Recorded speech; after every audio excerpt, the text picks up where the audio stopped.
UN Security Council will hold an emergency meeting tonight at the request of leaders in Ukraine. There are new fears that a Russian invasion of Ukraine is imminent, if not already underway. Yeah, this on the heels of a bold move announced today by Russian President Vladimir Putin. WGN's Shannon Halligan is joining us now with the very latest.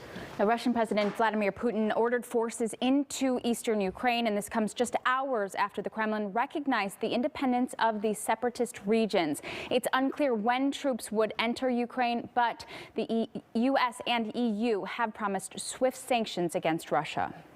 In an address, Russian President Vladimir Putin recognized the independence of rebel-controlled regions of Ukraine. Now the Kremlin published decrees ordering Russia's defense ministry to deploy troops to the territories to maintain peace in the region.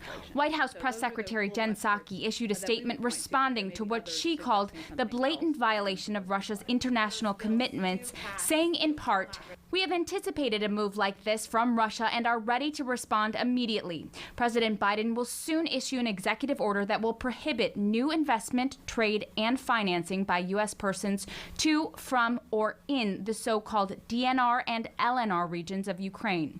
The European Union says it will slap sanctions on those involved in recognizing Ukraine's breakaway regions as independent.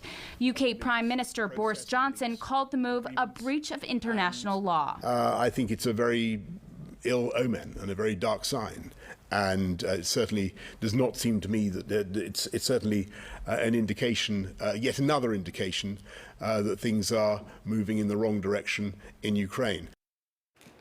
Leaders of the U.S., Germany, and France issued a statement this evening. They agreed that the move by Russia to recognize the separatist regions of Ukraine is a clear breach of the Minsk agreement. They said that this move will not go unanswered and will, of course, continue to monitor the situation for any developments. All right, Shannon Halligan, thank you. Well, the statewide mask mandate for most indoor public places ends in a week. And